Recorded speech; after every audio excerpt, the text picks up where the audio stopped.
Bom dia, queridos alunos, bom dia, queridos professores. Uma satisfação enorme estar com vocês. Nosso bom dia aí para Cauivaras, para Ilha Grande, Joaquim Pires, Landry Salles, Nova Santa Rita, Nazaré do Piauí e Rio Grande do Piauí. E PI7 também aí, nosso bom dia para vocês, tá? Olha só, assim que puderem, coloca o nome dos alunos aí para a gente poder dar um salve diretamente para eles, tá? E nosso bom dia para a turma que está acompanhando pelo YouTube também, tá? Nós vamos estar trabalhando com vocês aí em 3 dias seguidos, 3 aulas seguidas, do tema legislação trabalhista, direitos dos trabalhadores e autonomia privativa e coletiva. Então, nosso roteiro da aula está aí, legislação trabalhista, falando com vocês aí sobre os direitos dos trabalhadores na atualidade e autonomia coletiva privada. Vamos ver parte da história do direito do trabalho, vamos ver os princípios do direito do trabalho e vamos ver os direitos coletivos do trabalho. Tá? Nós preparamos esse material para vocês aí, né, com o objetivo de mostrar a história e os fundamentos legais do direito do trabalho e reconhecer questões da autonomia privada, coletiva e a negociação coletiva. Tá? Nós vamos ver aí a parte teórica, a parte revisões, aplicações e tudo mais, tá? Nós vamos estar trabalhando com vocês aí, com esse tema. Hoje, nós vamos estar trabalhando amanhã e vamos trabalhar semana que vem também. Então, nós vamos trabalhar com vocês aí hoje, dia 24, amanhã, dia 25 e dia 31, nós vamos trabalhar esse tema com vocês, tá bom? Então, é um contínuo que nós vamos estar trabalhando com vocês, tá? Então, veja só. Então, vamos começar. Os direitos dos trabalhadores na atualidade e autonomia privativa e coletiva. Né? Vamos começar falando com vocês, inicialmente, né, que o direito do trabalho volta às atividades profissionais, né, dos profissionais, assim como também dos administradores, tá bom? E também nós vamos aprender noções gerais sobre as leis, normas aplicadas ao direito do trabalho e vamos considerar também aspectos mais atuais relativos ao direito do trabalho, tá bom? Então, nós vamos ver aí com vocês todos esses temas, né? Nós vamos buscar fontes legislativas, pelo menos assim, se a gente fosse fazer um estudo do direito do trabalho, teria assim uma disciplina completa só sobre isso. Mas nossa disciplina, que ela está dividida em várias coisas, nós vamos pegar então as partes mais importantes, tá? E vamos também ver algumas questões relacionadas à atividade coletiva, sobre negociação coletiva. Principalmente aquelas introduzidas pela legislação 13.467 de 2017. Tá? Vamos ver que já tem coisa nova já entrando também no meio, tá? Então, vamos ver que tem coisas novas e recentes mesmo aqui acontecendo. Então, essa disciplina, pessoal, embora a gente já vai estar colocando essas questões para vocês, buscando sempre trazer os aspectos mais atualizados, mas é importante que quando vocês iniciarem a atividade profissional, vocês atualizem esses conhecimentos, porque essa legislação, quando a gente fala de legislação, ela tem que estar sempre passando por um processo de alterações. Então, é importante que vocês saibam que o que a gente está falando vai mostrar aqui para vocês. Vamos dar aqui os conceitos, as partes mais fundamentais. Porém, quando vocês iniciarem a atividade profissional, pode ser que já tenha ocorrido alterações ou mudanças, tá? Bom, assim nós vamos conhecer, né, com as margens de liberdade, quanto às questões do direito do trabalho, como salário, jornada, férias, entre outras, tá? E vamos ver também o que pode e o que não pode ser objeto de negociação coletiva. Tá? Então, aqui, ó, o que pode e o que não pode ser objeto de negociação coletiva, porque está algumas coisas previstas na própria Constituição e alguns artigos que estão também da Constituição estão previstos como cláusulas pétreas, então não pode ser alterada, né? E assim, nós vamos conhecer também o acordo coletivo, convenção coletiva do trabalho também. Para que a gente possa ter um entendimento melhor, vamos dar uma contextualizada, né, para o nosso estudo. E aí pegamos um exemplo aí de uma loja que tem a necessidade de contratação de trabalhadores que vão ser empregados de uma pessoa jurídica. E assim, nós vamos precisar saber quais normas deverão ser observadas para a contratação desses empregados. Tá? Então, vocês provavelmente vão ser gestores, então vão ter que saber o que é necessário para isso. Né? E veja só, lá na tal loja, nossa loja fictícia, né, os dirigentes lá não sabem quais são os direitos trabalhistas aplicados ao caso concreto. Não vai ser o caso de vocês. Mas aí, frente a essa situação, precisamos conhecer quais são as necessidades de controle de jornada de trabalho. Caso haja situações em que o trabalho ultrapasse a jornada normal, a questão da hora extra. Também vamos ter que conhecer o que consiste no descanso semanal remunerado e quando e como são feitos os pagamentos de 13º, férias e salários. E aí, quais são os direitos que esses trabalhadores têm, além de outros que também esses trabalhadores têm. Essa é uma situação em que os dirigentes da loja nossa fictícia desconhecem e vocês vão ter que conhecer. Agora, na qualidade de administrador dessa loja, você, administrador, foi requisitado a solucionar questões em um relatório discriminando quais são os direitos e a titularidade dos empregados, bem como também indicar quais normas são aplicadas a cada caso. E assim, o nosso conhecimento desta aula vai nos ajudar a vocês a produzirem esse relatório. Então, essa é uma atividade para vocês produzir um relatório informando para os demais dirigentes da empresa quais são os direitos desses trabalhadores e quais normas são aplicadas. Assim, nós podemos começar. Feito essa contextualização para vocês saberem, nós começamos a falar com vocês a respeito da história do direito do trabalho no Brasil.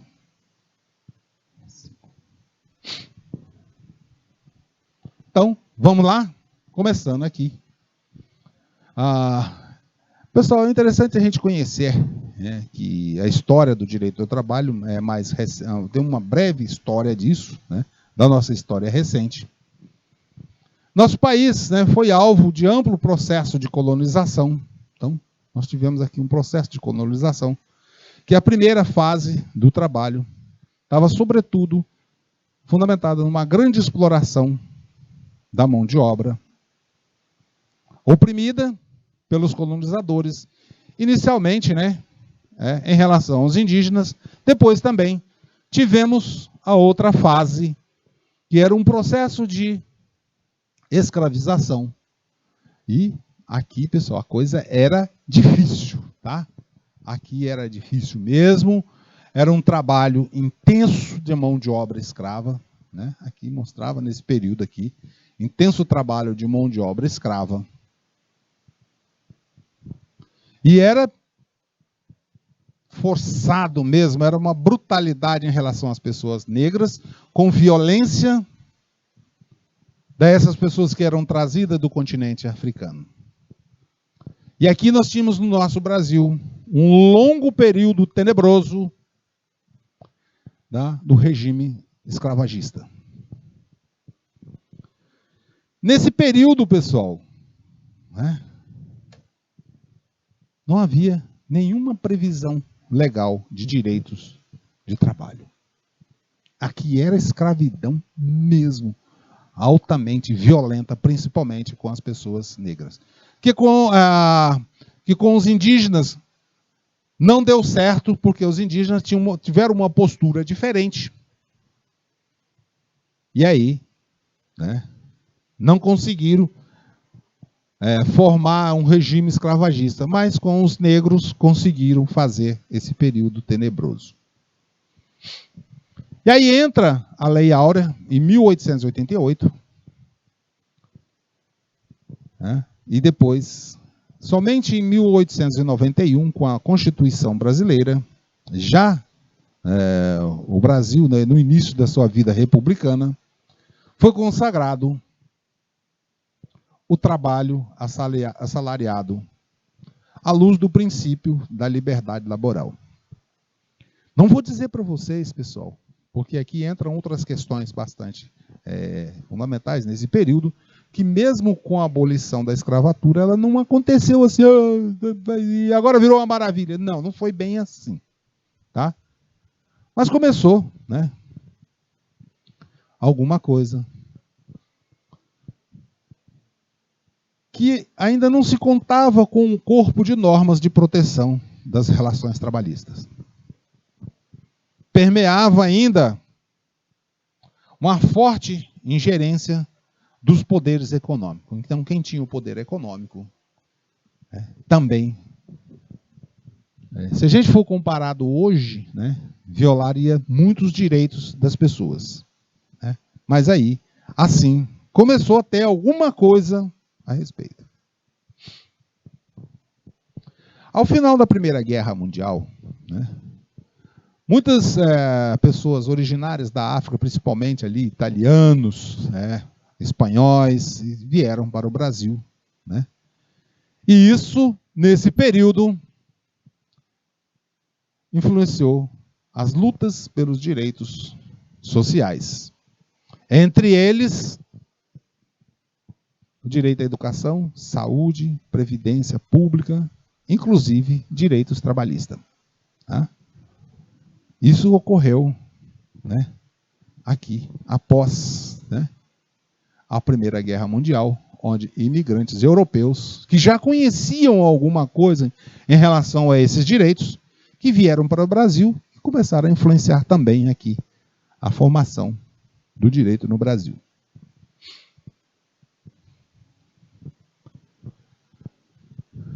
Mas aí, pessoal, só em 1943 é que começa a ter mesmo, de fato, uma regulamentação a respeito dos direitos trabalhistas, e que foi por meio do decreto 5.542, que é a nossa CLT. Tá? A nossa CLT aqui.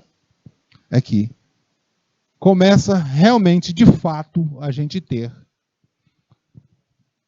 apresentados os direitos trabalhistas. Né? E assim, passamos a ter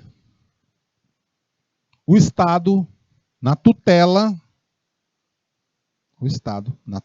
das relações de trabalho com vínculo laboral. E assim, por isso o pessoal fala, a legislação trabalhista é muito antiga e tal. Realmente, decreto-lei 5.542, a nossa CLT. Mas se alguém disser para vocês alguma coisa do tipo assim, a CLT está ultrapassada, ela é de 1943, está ultrapassada, coloque uma vírgula e questione para a pessoa quantas alterações tiveram de lá para cá, na nossa CLT. Nós vamos conhecer mais para frente que muitas das coisas foram alteradas. Assim nós tivemos no Brasil já no século XX.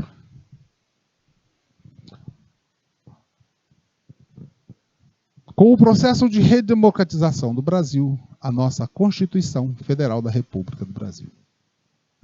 E aí, nessa Constituição foram consagrados diversos direitos ligados à proteção do trabalho, do trabalhador, que são considerados direitos e garantias fundamentais. Aqui, pessoal, quando eu falo direitos e garantias fundamentais, eles vão estar, muito deles expressos, no artigo 5º e artigo 6º, e esses dois artigos são considerados cláusulas pétreas, não podem ser suprimidos, não podem sequer ser suprimidos pelo Poder Legislativo. Se são cláusulas pétreas, o legislador constituinte, o constituinte, não atribuiu sequer a possibilidade de emenda constitucional. Então, a nossa Constituição garante isso aqui, né? Aqui, pessoal, a promulgação da nossa Constituição foi muito bem-vinda.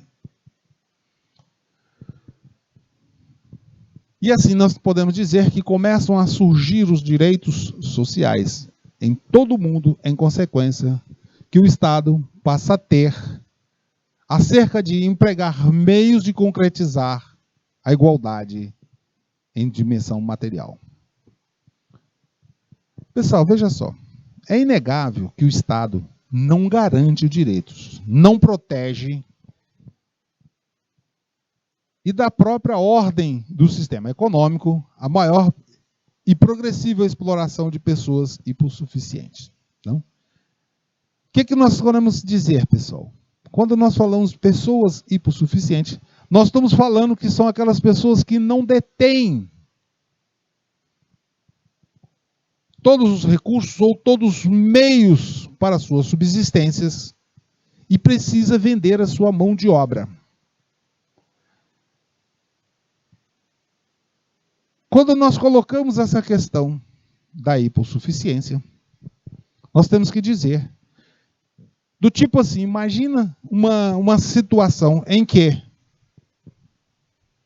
um empresário de grande porte, de uma multinacional, vai negociar ou contratar uma pessoa, né, do nível mais simples para realizar atividades, e essa pessoa, um pai de família, não tem casa própria, tem filhos e precisa sustentar sua família. Aí você tem um grande empresário de um lado, ou uma grande empresa, de outro lado você tem uma pessoa e que tem carência e não tem recursos suficientes sequer para negociar. E é nesse meio que nós chamamos esse tipo de pessoas que não têm condições suficientes para negociar em igualdade com o empresário. E aí o Estado entra no meio. E essas pessoas, para o direito do trabalho, são consideradas hipossuficientes. Então, dentro da previsão dos direitos do trabalho, a nossa Constituição traz uma ideia para buscar uma igualdade.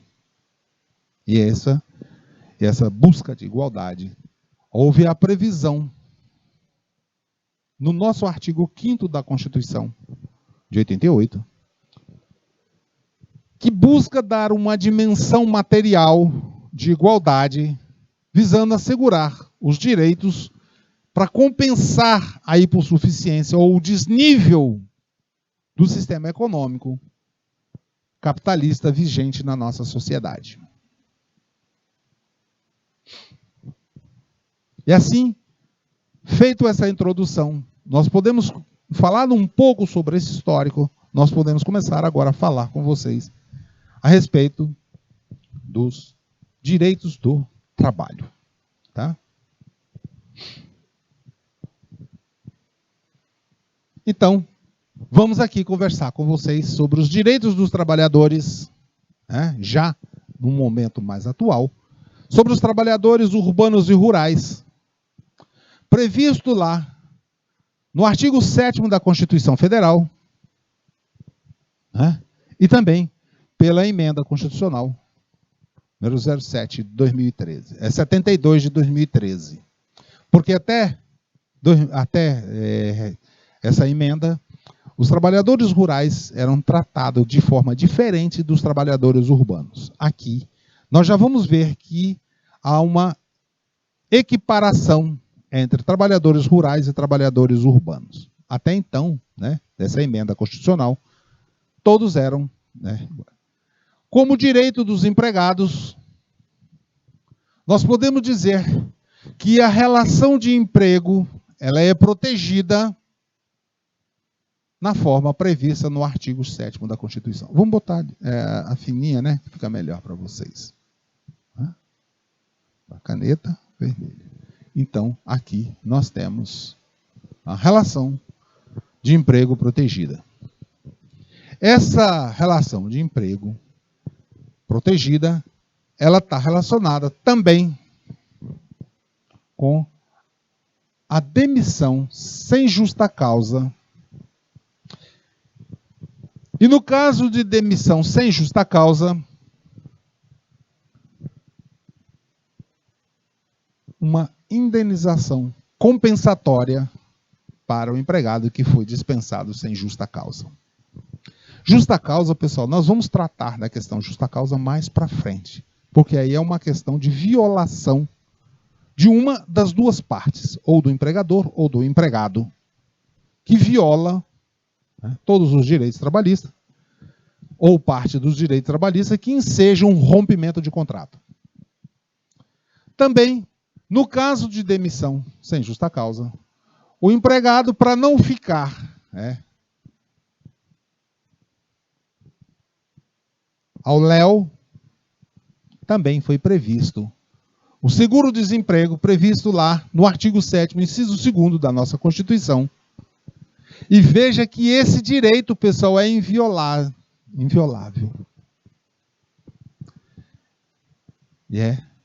Aqui é um desemprego da pessoa involuntário. Vamos dizer, você está trabalhando num lugar e de repente, opa, né? Você é tirado fora do emprego. Imagine só, você perdeu o emprego, no outro dia, como é que eu sustento a família e tal? Então, vem aí o seguro-desemprego também. Também, a nossa Constituição consagrou, trouxe lá da nossa CLT,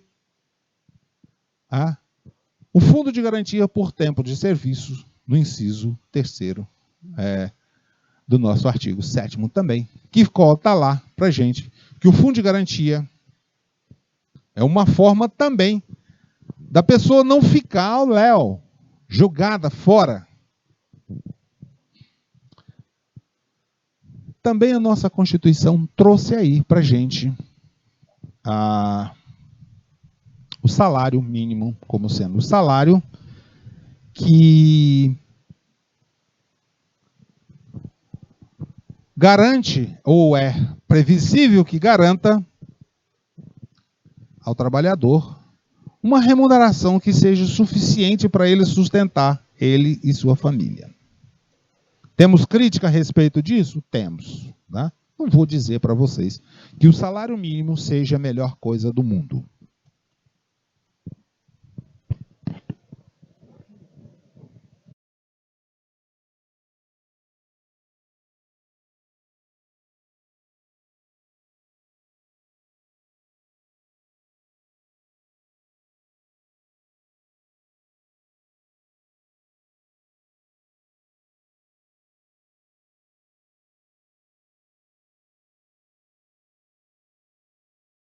Bom, o salário mínimo era para ser suficiente para dar o sustento das pessoas, mas a gente sabe do ponto de vista crítico que não é bem assim.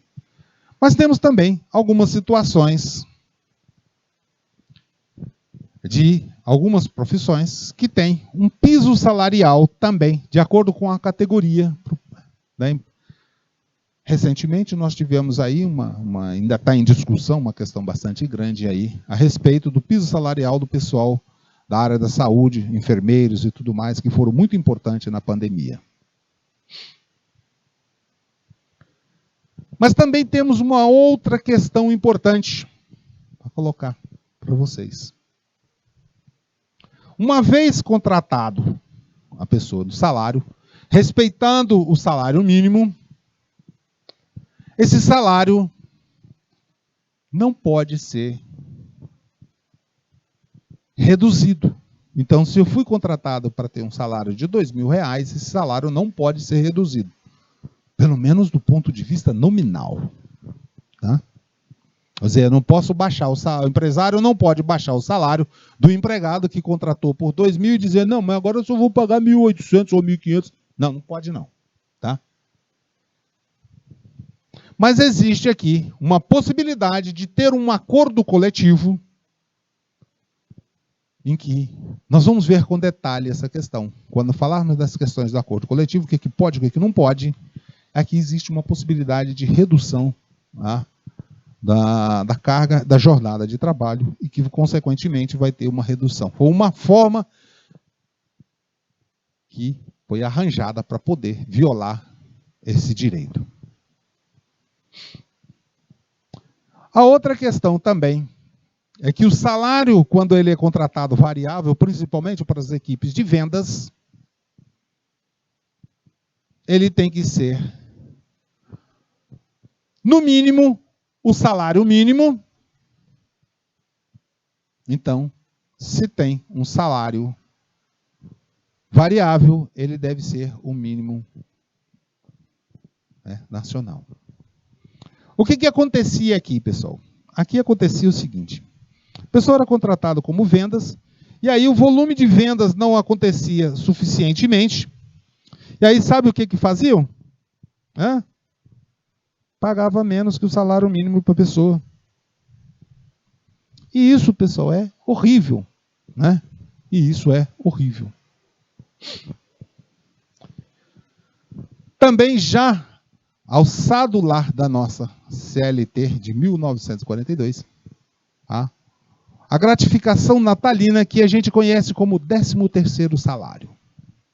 Também, alçado para a nossa Constituição, artigo 7º também. Sabemos também que o trabalho noturno, o esforço para o trabalho noturno, diferente do trabalho diurno, nós temos aí uma diferenciação de remuneração, ou seja, ter um adicional para quem trabalha para trabalho noturno. Tem diferenciação? Tem. Nós vamos ver com mais detalhe essa diferenciação e quanto representa, então. Mas também, dentro desses direitos do trabalho, alçado à nossa Constituição, que o salário tem proteção.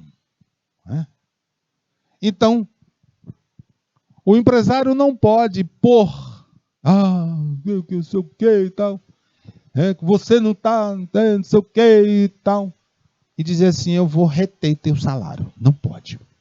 Até porque o salário, pessoal, tem natureza, né, de sustentação, de alimentação, e coloca em risco tanto o trabalhador como as pessoas dele que dependem dele. Então não pode haver a retenção do salário de forma dolosa, e isso constitui crime. Então, um empresário que não está pagando o salário de seus empregados, eles têm aí uma série de problemas. Né? Vamos conhecer um pouco mais, né? E ver que a nossa Constituição trouxe também mais um direito, que é o empregado ter, né, uma participação nos lucros da empresa. E essa remuneração, essa participação, pessoal, ela está desvinculada da remuneração. Mais para frente eu vou explicar para vocês em outro momento por que dessa desvinculação. Tá? Por enquanto, basta vocês saberem que o empregado tem direito à participação nos lucros e é desvinculado à remuneração. Mas também para poder garantir,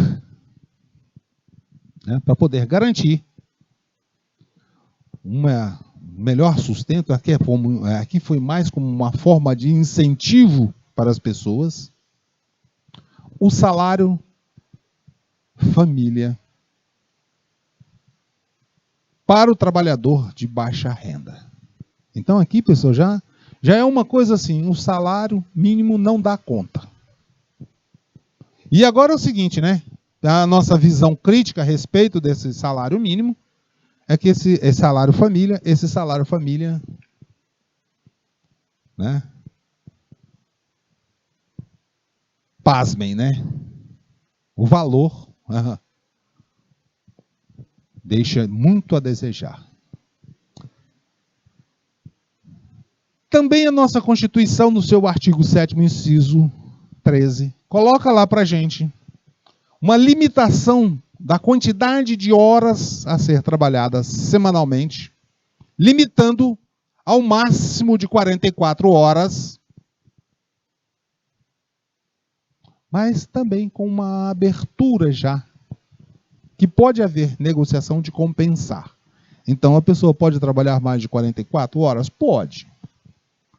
Mas há ou tem que cumprir, pagar na forma de hora extra, ou então ter que também compensar em outros dias, dar folga para a pessoa em outro dia.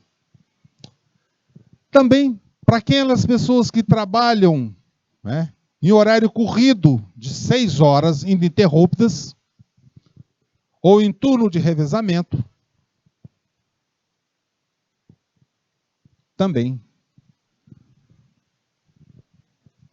uma limitação para que a pessoa não trabalhe 8 horas corridas. Tem que ter um intervalo no meio. A menos que haja uma negociação coletiva a respeito dessas situações. Mas também se viu que as pessoas não podem ficar trabalhando ininterruptamente todos os dias, e aí entram aqui no artigo 7º, inciso 15, que as pessoas têm direito a um repouso semanal, e pasmem, né? Preferencialmente aos domingos. E se a gente for a fundo dessa questão, vocês vão ver que torna-se obrigatória pelo menos um domingo por mês a pessoa ter folga no domingo. Então, o empregado pode trabalhar aos domingos? Pode. Tem que ter a compensação, tem que ter uma compensação, né, para que ele, né, tenha o período de repouso semanal. Né? E também aos domingos, porque os domingos é normalmente, né, já todas as pessoas, né, têm como descanso, então ter pelo menos um domingo a descansar. E se ocorrer, né, uma situação de trabalhar além das 44 horas, a pessoa tem direito a receber hora extra, seja ela noturna ou diurna. E essa hora extra, ela tem que ser remunerada no mínimo por 50%. Mas vocês vão ver mais para frente que no direito do trabalho, nós temos aí a questão de o que for mais favorável para o empregado pode acontecer. Então, se a empresa optar por pagar mais de 50% no valor da hora extra, também é. E também uma diferenciação, né, do horário noturno e diurno. E anualmente, as pessoas também têm um direito a um período mais longo, ou seja, umas férias, e anualmente também o 13º, e essas férias devem ser acrescidas ao salário de 1/3. Ou seja, é o salário mais 1/3, que é o valor das férias. Tá? Mas tem os descontos? Tem. Imposto de renda, se tiver, INSS, tudo tem mesmo. Mas também a nossa Constituição, ela estabeleceu algumas proteções para o trabalho da mulher. E no período de gestação, também garantiu que essas pessoas tenham um período, uma licença para período de gestação e um controle melhor. E agora, mais recente também, incluiu que o pai também tenha, então, passa a ter uma licença paternidade. e também outras proteções sobre o trabalho da mulher,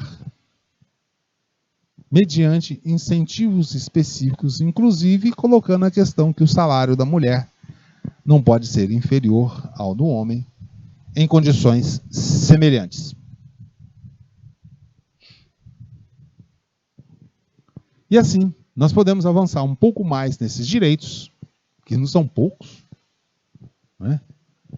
Que no caso de dispensa do empregado, o empregador tem que avisar. E a mesma coisa também, o empregado, no caso de querer sair da empresa, ele tem que avisar a empresa, até porque a empresa precisa se preparar e o empregado também precisa se preparar. Então, é um direito, o aviso prévio, nessa não, né? O direito ao aviso prévio de no mínimo 30 dias e ser proporcional ao tempo de trabalho.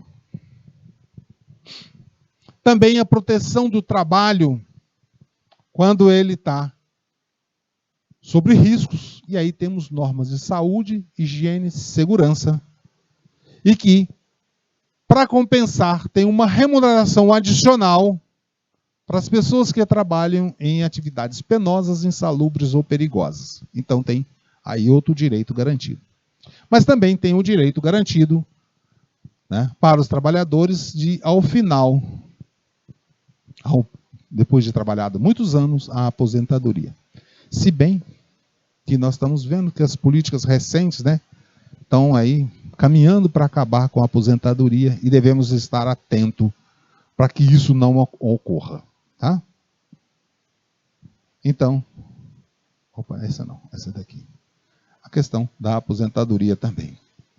Também a assistência, né, gratuita aos filhos e dependentes, quanto à creche e pré-escola, até os 5 anos de idade dessas crianças.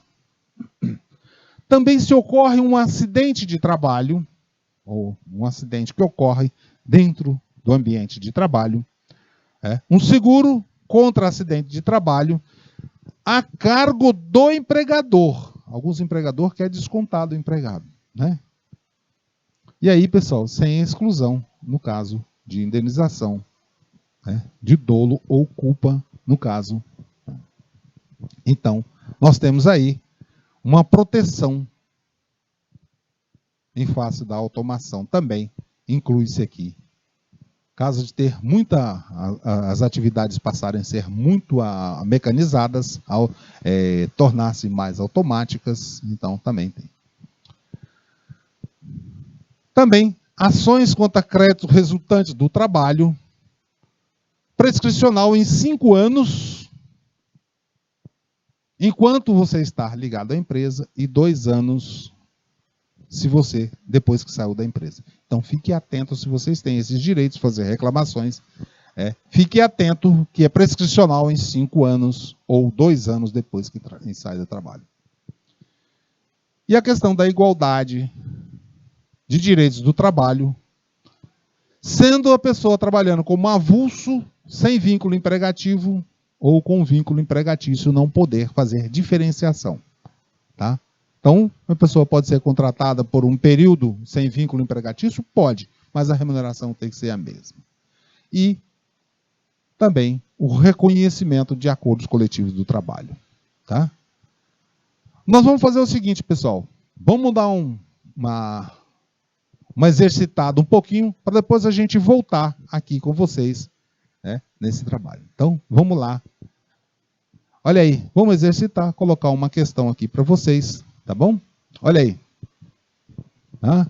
A vida em sociedade acarreta desenvolvimento de diversificadas relações entre o homem. Existem relações sociais que se desenvolvem sem que seus efeitos repercutam na esfera jurídica. Todavia, algumas delas, as relações sociais, produzem efeitos no mundo jurídico, razão pela qual são denominadas relações jurídicas. Dentro desse universo de relações jurídicas, encontra as relações do trabalho. E dentro dessas, situa as relações de trabalho subordinadas à relação de emprego. Nesse sentido, o que é relação de trabalho e o que é relação de emprego? Bom? É uma questãozinha para a gente aí, para vocês, tá? Então, na próxima aula, nós vamos ver essas questões, tá bom?